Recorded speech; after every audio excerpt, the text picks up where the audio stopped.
আসসালামু আলাইকুম। আজকে আমরা পলিফেজের ধারাবাহিক ক্লাস 18 নম্বর ক্লাস নিয়ে আলোচনা করব। এই অঙ্কটা একটু বড় হবে, আপনি একটু মনোযোগ সহকারে দেখবেন, হ্যাঁ? যদি সময় না হয় তবে যখন সময় পাবেন তখন দেখবেন আরকি। এখানে অনেকগুলা ম্যাথ একসাথে করব আরকি, হ্যাঁ? দেখেন বলা আছে ৩টি একই মানের কয়েল। মানে বলা আছে যে ৩টা ফেজ সেম ফেজ মানে ব্যালেন্স সার্কিট, হ্যাঁ? যার রেজিস্ট্যান্স ২০ ওহম এবং ইন্ডাকট্যান্স আছে 0.05 হেনরি। যদি ৩টি কয়েল স্টারে সংযুক্ত থাকে তবে মোট শোষিত পাওয়ারের মান বাহির করো। লাইন ভোল্টেজ দেওয়া আছে 400 ভোল্ট 50 হার্টজ। তাহলে এই পর্যন্ত গেল স্টার কানেকশনের আলোচনা আর কি, হ্যাঁ? এরপরে বলা আছে আর যদি কয়েল 3টি ডেল্টা আকারে সংযুক্ত থাকে তবে মোট শোষিত পাওয়ার বাহির করো। উভয় ক্ষেত্রে ভোল্টেজ এবং কারেন্টের ভেক্টর ডায়াগ্রাম অঙ্কন করো। তাহলে প্রথমটা স্টার কানেকশন, দ্বিতীয়টা হচ্ছে ডেল্টা কানেকশন, হ্যাঁ? তাহলে আমরা এখানে প্রথমটা স্টার কানেকশন দিলাম আর দ্বিতীয়টা বলছে ডেল্টা কানেকশন, যেহেতু এখানে ডেল্টা কানেকশন দেখলাম।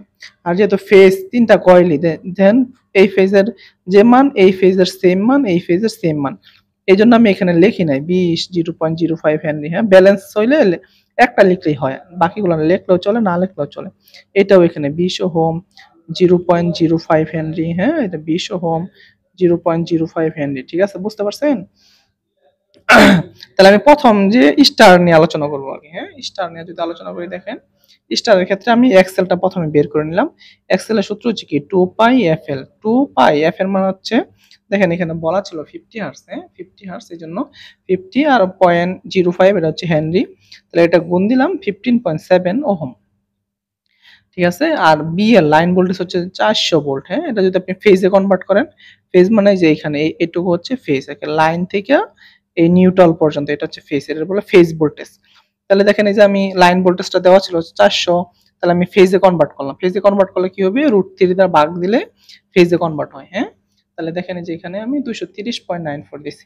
এখন আপনি ফেজের মানটা ভোল্টেজ পাইছেন আর ফেজের আবার এই ইম্পিডেন্স যেখানে জেড এর মান পাইছেন, তাহলে আপনি কি এখান দিয়ে যে কারেন্টটা যাচ্ছে ফেজের ভিতর দিয়ে, হ্যাঁ, আইপি, তাহলে এই কারেন্টটা কি বের করতে পারবেন না? পারবেন। দেখেন এই যে আইপি সমান সমান কি ফেজ ভোল্টেজ, এটা হচ্ছে কি বিপি আর এটা হচ্ছে কি জেডপি মান, হ্যাঁ? তাহলে বিপি বাই জেডপি দিলাম, এই যে আইপি এর মানটা দিলাম এখানে। তাহলে ক্যালকুলেশন করলাম 9.08 অ্যাঙ্গেল -38.13, হ্যাঁ? এখন দেখেন, তাহলে বলছে যে মোট শোষিত পাওয়ার, তাহলে আমরা জানি কি টোটাল পাওয়ার সূত্র কি আই আই স্কয়ার আর, যেহেতু 3 ফেজ এই জন্য আমি 3 দ্বারা গুণ দিছি। যদি এক ফেজের চাইতো তাহলে শুধু বাই করতাম কি আইপি স্কয়ার আরপি। আইপি মানে ফেজ কারেন্ট, আরপি মানে ফেজের রেজিস্ট্যান্স, হ্যাঁ? এই দেখেন এখানে ফেজের রেজিস্ট্যান্স 20 আর এখান থেকে যে আইপি কারেন্ট যাচ্ছে এটা হচ্ছে 9.08, হ্যাঁ? তাহলে দেখেন আমরা 3 দ্বারা গুণ করছি এই জন্য যে এটা 3 ফেজ।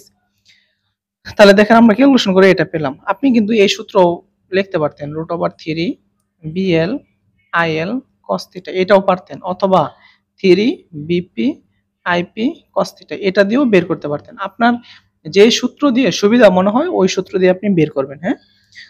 আর দেখেন আমি যদি এখানে একটু ভেক্টর ডায়াগ্রামটা দেখাইছি এইখানে, হ্যাঁ? এখানে কি আঁকাবেন আসলে, ভেক্টর ডায়াগ্রামে কি দরকার বা কি আঁকাবো আমি? দেন স্টারে কি সমান, আপনারা জানেন স্টারে কারেন্ট সমান লাইন কারেন্ট আর ফেজ কারেন্ট কি সমান, এই জন্য আমি কি করি নাই, কারেন্ট দেখাই নাই এখানে। এই যে এটা হচ্ছে এ ফেজ, হ্যাঁ? এটা হচ্ছে বি ফেজ, এটা হচ্ছে সি ফেজ। আমি এখানে দেখাবো এ ফেজের ভোল্টেজ, এ ফেজের কারেন্ট, বি ফেজের ভোল্টেজ, বি ফেজের কারেন্ট, সি ফেজের ভোল্টেজ, সি ফেজের কারেন্ট, হ্যাঁ? তাহলে দেখেন আমরা জানি স্টার কানেকশনের সময় এটা কি, দেখেন মূলত এটা হচ্ছে ইন্ডাক্টর এবং রেজিস্টর, এটা হচ্ছে লেগিং। ইন্ডাক্টর থাকলে আপনারা পরবর্তী ক্লাসে জানছেন এটা লেগিং।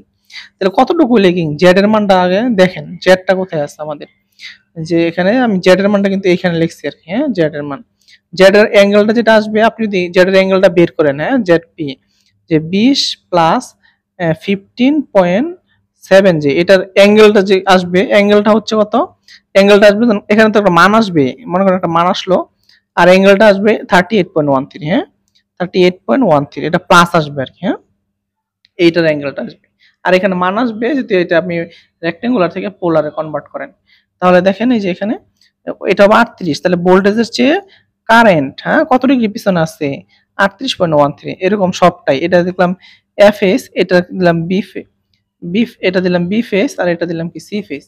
তার মানে ভোল্টেজের চেয়ে কারেন্টটা কি ফেজ ভোল্টেজের চেয়ে ফেজ কারেন্ট মাইনাস 38 ডিগ্রি, মানে 38 ডিগ্রি পিছনে থাকবে। এই বি ফেজের ক্ষেত্রেও কি সেম, এই ফেজ থেকে বি ফেজের ভোল্টেজ থেকে বি ফেজের কারেন্টটা 38 ডিগ্রি পিছনে থাকবো। আর এখানে সি দেখেন বিসিএন, সি লাইনের সি আর ফেজ ভোল্টেজ বিসিএন এটা থেকে লাইন ফেজ কারেন্টটাও 38 ডিগ্রি, এই যে 38.13 পিছনে থাকবে, মানে এটা লেগিং এ থাকবে আর কি। হ্যাঁ, এই জন্য এটা আমি আঁকাইছি। এখন দেখেন আমরা কি করব, ডেল্টা কানেকশনের ক্ষেত্রে যদি বলছে আবার এই সেম কয়েলগুলো যদি ডেল্টায় কানেকশন করতাম, তাহলে ওই সেম কয়েলগুলো আমি ডেল্টায় কানেকশন করে দিলাম। হ্যাঁ, সেম কয়েলগুলো, তাহলে এই ক্ষেত্রে শোষিত পাওয়ার কত? তাহলে আপনারা জানেন কি ডেল্টার ক্ষেত্রে কি ফেজ আর লাইন, ফেজ ভোল্টেজ আর লাইন ভোল্টেজ সমান। হ্যাঁ, তাহলে আমি দেখেন এখানে লিখছি যে ফেজ ভোল্টেজ আর হচ্ছে লাইন ভোল্টেজ সমান সমান 400 ভোল্ট। আর এখানে জেডপি, হ্যাঁ, ফেজের ইম্পিডেন্স কত? ফেজের ইম্পিডেন্স আমি এভাবে বের করছি। আপনারা জানেন যে ইম্পিডেন্স ট্রায়াঙ্গেল কি, এটা হচ্ছে আর, এটা হচ্ছে কি এক্স, এটা হচ্ছে জেড। আপনি জেড এর মানটা এভাবে বের করতে পারতেন, জেড স্কয়ার সমান সমান কি আর স্কয়ার প্লাস কি এক্স এক্স স্কয়ার। হ্যাঁ, এভাবেও আপনি চাইলে বের করতে পারতেন। এখন দেখেন আমি জেড স্কয়ার সমান সমান কি অতিভুজ স্কয়ার সমান সমান ভূমি স্কয়ার প্লাস কি লম্ব স্কয়ার। হ্যাঁ, এটা এক্সেল দেন, সমস্যা নেই। তাহলে এভাবেও আপনি সমাধান করতে পারতেন। হ্যাঁ, তাহলে আর জেড স্কয়ার, তাহলে জেডটা যদি রেখা দেন তাহলে এ কি আর স্কয়ার প্লাস কি এক্সএল স্কয়ার। হ্যাঁ, এটা লিখছি আর কি, জেড সমান সমান root over 20 square plus 15 square 15.7 square. এটা এভাবে বের করলাম কেন প্রশ্ন করতে পারেন, জেড এর মান তো আপনি এভাবে বের করতে পারতেন যে 20 প্লাস 15.7, যে এভাবে বের করতে পারতেন। হ্যাঁ, জেড এর মানটাই যে 15 প্লাস 17 15.7, যে এভাবে বের করতে পারেন, এভাবে বের হইতো, সমস্যা নেই। এভাবে সেম আগের মানটা বের হইতো আর কি। হ্যাঁ, এটা আসতো কত 25.42, অ্যাঙ্গেল থাকতো 38.13। হ্যাঁ, এই মানটা থাকতো 38.13। ঠিক আছে, তাহলে আমরা এখানে অ্যামপ্লিটিউডটা বের করছি। তাহলে এখন দেখেন ফেজ ভোল্টেজ পাইছেন, আবার ফেজের জেড এর যে ইম্পিডেন্স এটাও পাইছেন। হ্যাঁ, 25.2, এটা মূলত কি বের করছি আমরা, এটা বলে অ্যামপ্লিটিউড। হ্যাঁ, 25.42 অ্যাঙ্গেলটা নিয়ে নিয়ে আর কি। তাহলে দেখেন, তাহলে আইপি ফেজের ভোল্টেজ আর ফেজের ইম্পিডেন্স জেডপি, দেখেন ফেজের ভোল্টেজ আর ফেজের ইম্পিডেন্স, এখানে যদি আপনি অ্যাঙ্গেল সহ দিতেন, এই যে এই মানটা দিতেন অ্যাঙ্গেল সহ, তবুও ঠিক ছিল, সমস্যা নাই আর কি। হ্যাঁ, তাহলে এটা হইতো, অসুবিধা নেই আর কি। তাহলে আসতো কত 15.735, এখানে অ্যাঙ্গেল আসতো আর কি। হ্যাঁ, এখানে একটা অ্যাঙ্গেল আসতো যে মাইনাস আসতো কত জানেন, মাইনাস 38.13, এরকম একটা অ্যাঙ্গেল আসতো আর কি। এটা দিলে দিতে পারতেন, সমস্যা নেই, আপনি এখানে অ্যাঙ্গেল দিতে পারতেন, এই যে পজিটিভটা যেটা আছে 38 পয়েন্ট, এই যে 25.42 38.13, এটাও দিতে পারতেন। আমি এখানে অ্যামপ্লিটিউড নিব তো এই জন্য আর কি দেই নাই। হ্যাঁ, দেখেন তাহলে আমরা কারেন্ট পেলাম কত 15.735। তাহলে এটা টোটাল পাওয়ার কত হবে, দেখেন একটা ফেজের কারেন্ট পাইছি, এখানে একটা ফেজের রেজিস্ট্যান্স কত দেন 20, তাহলে যদি আই স্কয়ার আর দেন তাহলে একটা ফেজের পাওয়ার পাবেন, আর এই আই স্কয়ার আর যদি 3 দ্বারা গুণ দেন 3টা ফেজের পাওয়ার পাবেন। তাহলে দেখেন আমি যে 3 আইপি স্কয়ার আর পি, 3 একটা ফেজের কারেন্ট একটা ফেজের রেজিস্ট্যান্স, তাহলে 14856.6 ওয়াট। হ্যাঁ, আর যদি আইপি বের করেন বা আইএবি, হ্যাঁ, ফেজের কারেন্ট কত বা ফেজের কি ফেজ কারেন্ট অথবা আইএবি, মানে এখানে যদি দেখেন আপনি এই যে আইএবি মানে কি এ থেকে বি এর দিকে কত কারেন্ট যাচ্ছে আর কি, এটা আমরা যদি চাইতাম, এটা তো ফেজ কারেন্টই। হ্যাঁ, এই জন্য কি ফেজ কারেন্ট আর কি আইএবি কারেন্ট কি সেম, বুঝছেন? তাহলে দেখেন এই যে আইএবি আইপি ফেজ কারেন্ট সমান যে ফেজের ইম্পিডেন্স ফেজের ভোল্টেজ ফেজের ইম্পিডেন্স। তা আমরা এই জিনিসটা কেন লিখলাম জানেন, যে আমরা লিখলাম এখানে আমাদের ভেক্টর ডায়াগ্রাম আঁকাইতে হবে এই জন্য আর কি, জন্য এটা আবার লিখলাম, পূর্বে একবার লিখছিলাম, আবার লিখলাম অ্যাঙ্গেল আনার জন্য। দেখেন আমি আগেই বলছিলাম যে 15.735 অ্যাঙ্গেল মাইনাস 38.13 এটা আসবে, এই যে এখানে আমি বলছিলাম যে এখানে যে প্লাস দেন এটা দিয়ে মাইনাস হবে এটা আর কি। হ্যাঁ, 38.13। তাহলে এখানে কি হবে দেখেন, এখানে ভোল্টেজ, দেখেন ফেজ ভোল্টেজ আর ফেজ কারেন্টের ডায়াগ্রাম আঁকাইছি। তো ফেজ ভোল্টেজটা যত আছে তার থেকে কত ডিগ্রি পিছনে, দেখেন আইপির মান কত আছে এটা না, ভোল্টেজ যত আছে এত ডিগ্রি পিছনে 38.13 ডিগ্রি পিছনে আর কি। এই যে সব বলে দিছি, এটা হচ্ছে এ ফেজ, এটা হচ্ছে বি ফেজ, এটা হচ্ছে সি ফেজ। এই বি ফেজ থেকে সেম এই পরিমাণ দূরত্ব 38.13 থাকবে আর কি। হ্যাঁ, 38.13।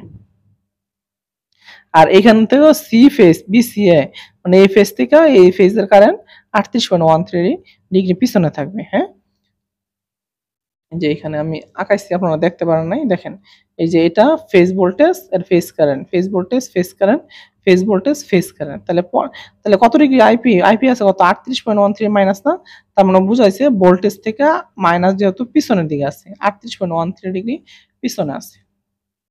ধন্যবাদ সবাইকে, সাথে থাকার জন্য ধন্যবাদ। আপনারা যারা আমার ম্যাথ দেখতেছেন, ভালো লাগলে লাইক কমেন্ট শেয়ার করবেন, হ্যাঁ। আর যদি ভালো না লাগে তাহলে তো আর কি করা। আচ্ছা, সমস্যা নাই, ভালো লাগবে ইনশাল্লাহ। আমি চেষ্টা করতেছি আপনাদেরকে সহজভাবে বোঝানোর জন্য। আপনাদের যদি কোনো সাজেশন থাকে, যদি বলতে পারেন, সমস্যা নাই, যে এইভাবে ক্লাস করাইলে ভালো হয় বা এইভাবে নিলে ভালো হয়, বলতে পারবেন, সমস্যা নাই ইনশাল্লাহ, হ্যাঁ। আপনাদের সাজেশন সবসময় ইনশাল্লাহ সাদরে গ্রহণ করবো ইনশাল্লাহ। আসসালামু আলাইকুম।